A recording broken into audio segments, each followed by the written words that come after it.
Welcome to the Power of Advice series brought to you by Zurich Life Insurance in the Middle East.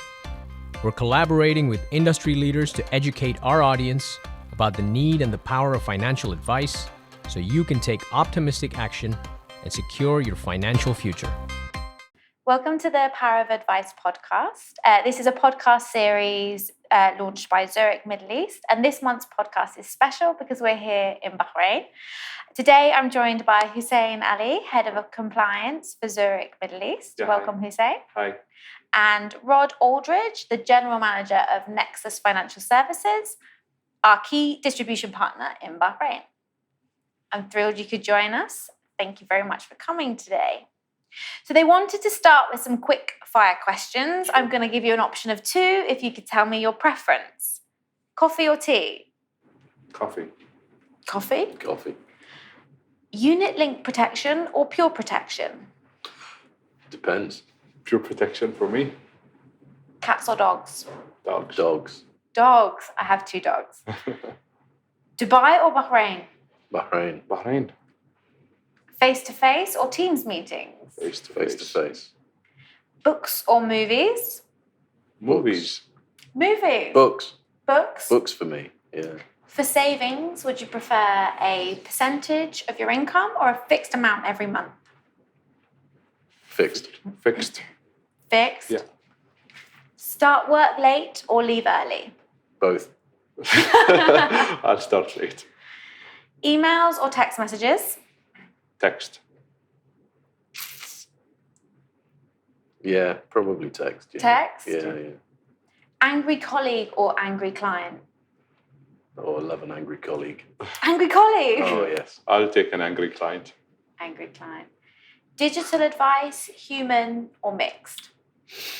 Mixed for me. Yeah, mixed. Okay, thank you. So this is the Power of Advice series, where our objective is to share the importance of financial advice and financial sustainability. Husain and Rod, you're both veterans in the field here. Can I ask you, where did it all start? You want to go, Rod? Yeah, I can go, yeah. You're the veteran here in the room. Definitely, yeah. 31 years ago it started. 31 years. Yeah, I joined a company called Acuma in the UK back in 1990. Actually, it's nearly 32 years ago. Scary. 25 years in the UK. And I guess that was all on the direct side of the business. So it wasn't until I moved back to the Middle East that I sort of became a broker as such. So I'd always worked for companies like Zurich and the Pru and Standard Life, etc. So I guess my introduction to Zurich was when I sort of came here as a broker. And I've been here now for in the Middle East for the last 8-9 years. That's a long time. Yeah, reasonable length of time. It is a long time. Yeah. And Husain, where did it all start for you? Well, as a Bahrain native, obviously I was always in Bahrain. But I was always, since I've started my employment, it was always in compliance and it was always in insurance. I did work for a number of regional insurers here locally in Bahrain. I've had a number of regional roles between the Middle East in various aspects of insurance where I've really got acquainted with the life insurance industry with my employment with Zurich when it started in 2014. I originally started as the compliance officer for Bahrain and Qatar. When I started my role in 2014, Zurich gave me the opportunity to take over the Middle Eastern compliance team just around 2017. And here we are in 2022, still in compliance and still in Zurich. I didn't know that because I went to Qatar in 2014. That's where I started. Oh, really? Yeah, so you were there. I was. Following Rod round. Yeah. Amazing. Okay, and so you've obviously both worked with a lot of regions. Would you say there's anything in particular in the Bahraini market that makes the customer unique? I think, I don't know whether this is unique specifically to Bahrain. It might be unique to the region to a degree, but again, I suppose because of my experience in the UK, where clients they've had so much more information given to them over the years, and they've got so much opportunity to research stuff and all the rest of it. So when you go and see somebody in the UK, they probably know as much as you do, and they'll ask you questions just to test your knowledge and all the rest of it to make sure you're the right person to deal with. Here, for me, it's much more an educational piece. I think there's a long way to go before people here have got the same level of knowledge that they have in the UK. We found that actually with some customer focus groups we ran this week. When they were aware of the products and the services, they were very interested and actually wanted to book appointments to talk about it. Yeah. But their awareness prior was quite low for some people. For others, they knew a lot about it and had products. But yeah, it was really interesting to see how keen they were once they were aware. But like you say, there's the original awareness and education piece. Yeah. And for you, Husain?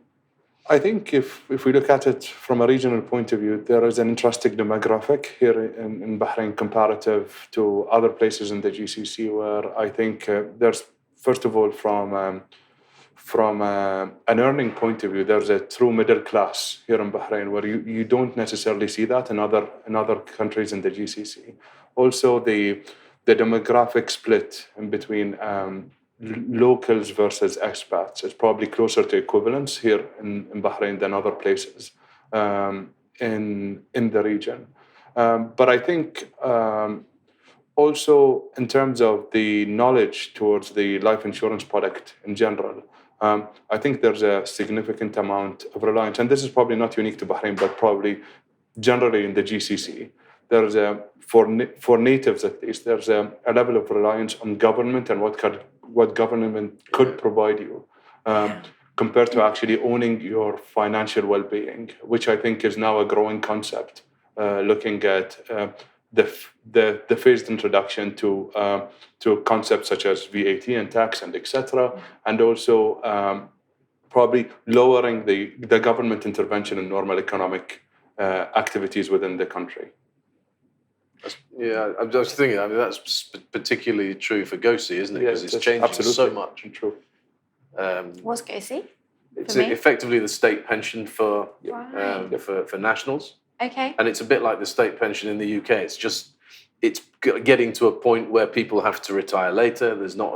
You have to do more years' work to get the full pension, etc., etc. So I guess the locals, as you say, they're becoming more aware that they need to do something for themselves. And another thing that had been mentioned was the introduction of VAT, but also the want and awareness of getting the private medical cover as well here, and that actually the life insurance and critical illness cover that we provide can help them with that, even though it's not a medical insurance. And they were quite interested in understanding what that meant, whether they could get autonomy over what they then did with that money, and that could potentially give them more freedom around what they do with those sorts of payouts than being tied into a medical provider. Yeah, it's interesting. I think there's always been a general, maybe misunderstanding is the wrong word, but a confusion as to where medical cover comes in and where critical illness cover comes in. And I guess one of our jobs is to make sure that clients understand that one pays the bills effectively, and the other one you do have the freedom to do as you wish with it. So. And then, is there a particular case that springs to mind for you where you've provided value to an end customer? Yes. My sister-in-law died when she was 38 from cancer. So I happened to be her advisor at the time. I'd sold her some critical illness cover. So she was able to pay the mortgage off. So I knew that my brother-in-law and the kids and all the rest of it could carry on living in the property, etc. So, and that was quite early on in my career. I was probably only 3 or 4 years into the industry, and that's when you sort of realize how much of a difference you can make to people's lives. I mean, that's specific to me because that was family, but there are so many other examples of that. And I think it's uniquely human. right? A lot of these things that you remember about how insurance has impacted people's lives can be in those times that are the darkest. So they stay with you. Yeah. Okay. So moving on to the past 3 to 5 years, we have seen significant changes in Bahrain, but also in society. We've had COVID, and we've seen specifically this market be very adaptable. So how have your teams coped with these changes, and what have you done? Okay, so from my point of view, I think the level of technological capacity that Zurich had was good. I think it allowed us to adapt very quickly to changes such as COVID and the social distancing arrangements that we had to go through.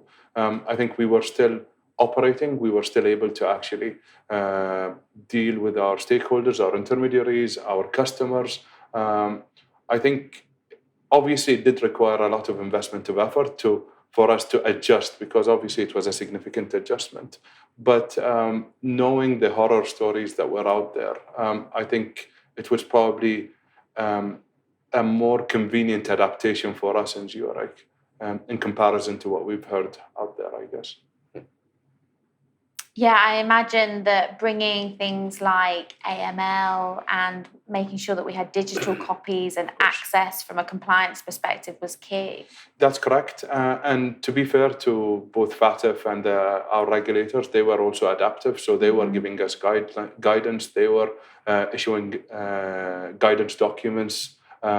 They were receptive to us creating a solution and then providing guidelines to whether it actually meets the regulatory standards. I think, as I said, I think it was a difficult period. However, it was a period of collaboration where we've seen various aspects of the industry collaborate with one another to make sure that the industry continues working. And in the end, if somebody did really need an insurance product or required an insurance service, they did get it regardless of the circumstances. Yeah, so meeting the needs as a necessity was key. Indeed. And for you, Rod? I guess it's a slightly different journey for us. We weren't really very digitally advanced, I think, as a company. Obviously, what we do is face-to-face, and always has been. Most of the guys that work for Nexus, or a lot of them, have been there for 15, 20 years. So they've just got used to the way they do things. And so it was a huge change to suddenly not be able to see people face to face. Yeah.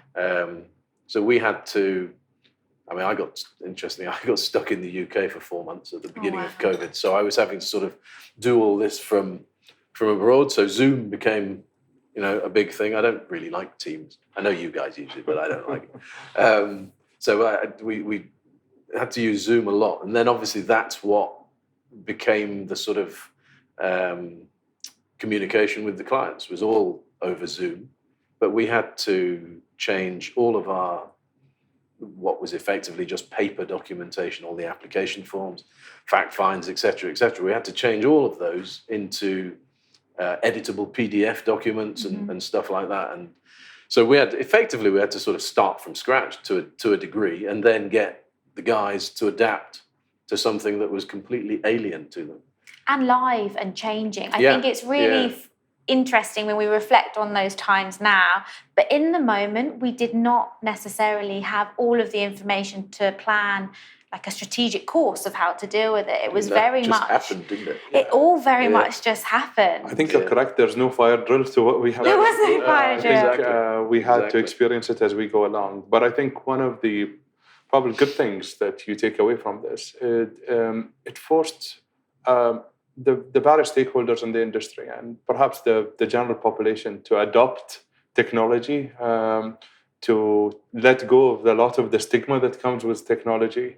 I know that it is easier today to discuss automation or even to consider regulatory guidelines, for example, from an automation point of view, compared to having that discussion pre-COVID. Oh, definitely. My conversations have dramatically changed. So, like, trying to lead digital transformation on behalf of Zurich is now seen received really differently Indeed. than it was.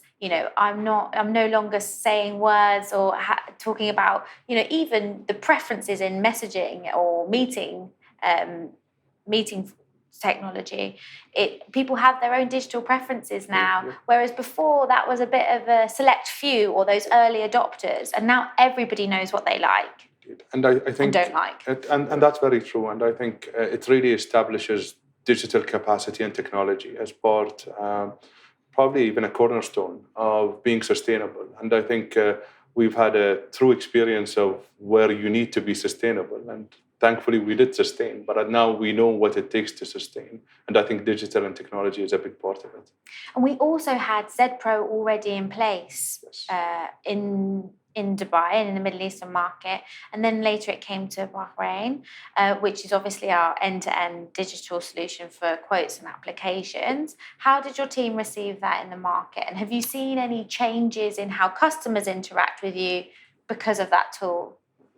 I'll answer the second part first. We haven't had much experience of it with the clients as yet. Okay. We've had a few, but it actually only effectively became mandatory from the 1st of November. So we're very early days. But I think the initial reaction, although we'd had it for a while, nobody had taken it up.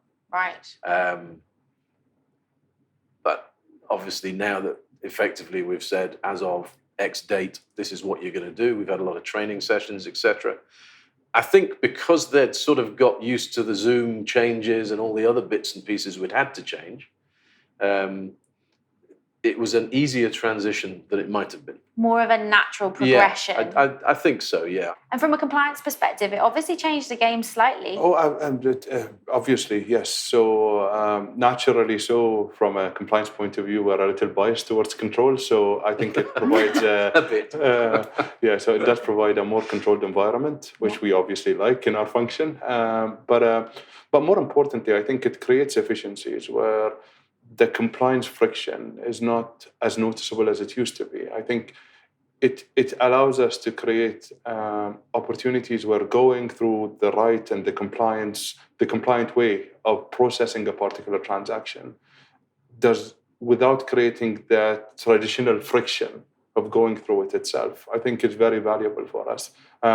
You might be surprised, but obviously in compliance, we do care about the customer experience. And I think having a more efficient customer experience is one that we are really happy with.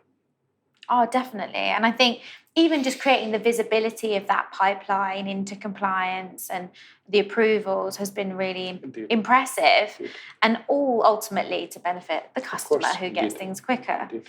Yeah, I guess the question for me is always around ZPro. I know we've got it from our perspective, but there are still a number of clients out there who aren't at that point. And some of them don't even have Wi-Fi and things like that. So it's not just adapting from our perspective, but we've got to help the clients through that change as well, which is... And one of the pieces of feedback we've seen in Dubai, which will be interesting to whether your team get it here, is that when it's presented with them, because often it's in the session that they can see it, they then have access to those documents either by email or live in the session. They can see those tailored quotes. They then get an appreciation of the types of questions that the financial advisor is asking and why, and then why things are sent off to teams like compliance to make sure that everything's in line with what... It's just more visible. The process. Yeah. And when it's visible, you can understand it rather than, well, that's disappeared for 2 days. Where's that gone? And so it'll be interesting to see whether you get that here as well. But you're totally right. It's two-sided. It's firstly your team's adoption of it, but then how do your customers respond to it as well? Indeed. You mentioned earlier, Husain, the changing nature of the government here in Bahrain. Yes. Do you want to elaborate a bit more? Yeah, I think. Look, it's inherent in the industries that we've seen growing and thriving in Bahrain since probably the last 3 or 4 years. But the Bahrain government had a focus in regards to, first of all, being a country that nurtures and creates capabilities around fintech and around technological capabilities within the financial industry. Even RegTech has seen a lot of growth here in Bahrain. And I think it's all aligned to the 2030 vision of the Crown Prince, which looks into sustainability, it looks into a paperless future, and it also looks into making Bahrain a technological capable country. And I think a big part of that is creating that platform that allows these technological capabilities to be nurtured within Bahrain. We've seen some of the new concepts that are taking the world starting from Bahrain. So things such as crypto exchanges, things like financial wallets, fintech, automation of payment settlement, all of this, where Bahrain have provided solutions which are currently probably considered as a benchmark within the region. And I think it all goes back to as I said, the vision of the government.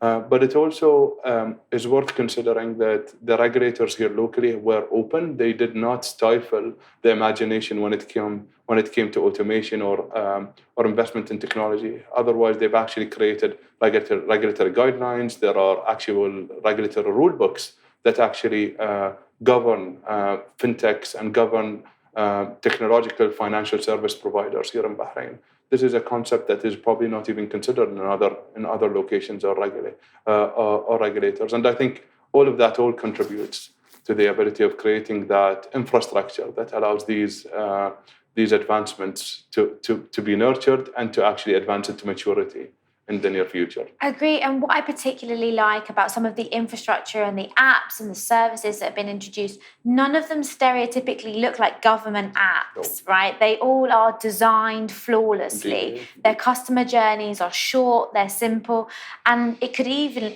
easily be from a private provider. And that's really struck me as something unique to hear. Absolutely. And I think even if you look at the KPIs that the government are looking at, they're looking at customer experience, they're looking at happy scores in Bahrain. All of that only translates to one thing, that the customer experience is important. It's not only the actual control in that government technology that is really presented. And has that impacted your team a lot? No, I wouldn't. I wouldn't say so. Not really. I mean, just generally, I find the whole. I guess this is across the whole of the Gulf region, but the fact that everything is sort of linked to your phone number, and it's something we don't have in the UK. It is unique, and it's. I think it's just brilliant because you're in control of everything whenever you need it. And as you say, I mean the various apps, even the COVID apps and all that sort of stuff. I thought it was fantastic. And I think when we come back to that second half of the customer's experience with the digital journeys, the expectation and the level of quality that customers expect from Bahrain, I think is really high. Really high, because they're almost spoiled with the other apps and, like you say, the control they have and visibility. Okay, so my final question is, what is your advice for any aspiring financial advisors looking to get into this career? It's a very simple one. I've recruited hundreds and hundreds of advisors over the years. And the one thing I've always said to all of them is they need to actually care about what they do. They need to want to help their clients. If they come into the industry with that vision, thought process, whatever, then for me, there's a really good chance that they'll be successful because they'll do the job for the right reasons rather than just doing it for financial reasons. That's the piece of, not piece of advice, but the discussion I've always had with people who want to come into this industry. Sounds really, it's really human, right? Yeah, I guess. But it's a human industry, isn't it? I mean, what do we do as financial advisors? We help clarify people's goals, objectives. They might have them sort of somewhere in their head, but they probably haven't ever sat down with somebody and had a sort of deep and meaningful discussion about what retirement looks like. It's 40 years away or whatever. Or, have you ever considered what happens to your family if you drop dead tomorrow? Or those conversations don't happen in real life. So for me, that's the difference that the sort of financial advisor can make. And like you say, if they're doing it for the right reason, it'll be the right conversation. Absolutely. If you're just doing it from a script, yeah, it doesn't really have the same impact. Connection. And you don't build the trust and everything else. So. Brilliant. And Husain, for anyone looking to get into compliance? I think it's probably the same. So, Rod, thank you for stealing my thunder. But I think, look, it all starts and ends with the customer, right? The reason for the need of compliance is making sure that the customer is safeguarded. The reason for insurance is making sure that the customer is serviced. And we need to probably recognize that what we are selling is a promise to the customer, right? I think if we focus on the customer, then you're probably bound to eventually get it right if you're not getting it right already. Yeah. But in addition as well, I think it's important that for that promise to become valuable for that customer, you need to be trustworthy and you need to be holding the right reputation for that promise to mean anything. Yeah. So I think this goes to compliance, but probably even beyond, even to advisors and even to the insurance industry in general. I think we have a burden of being trustworthy for our customers, because our promise needs to be valuable, and without being trustworthy, our promise doesn't value to anything. So intent and integrity are key. Of course. Oh, without a doubt. I think from in any organization, whether it be Zurich or whether it be Nexus or other brokers, providers, whatever, you need to have, from the top down, you have to put the customer first. And if you do that right from the top, then it'll work. Oh, wonderful. Thank you so much for joining me, guys. This has been our Bahrain episode of The Power of Advice. Thank you. Thank you. Thank you very much. Thank you.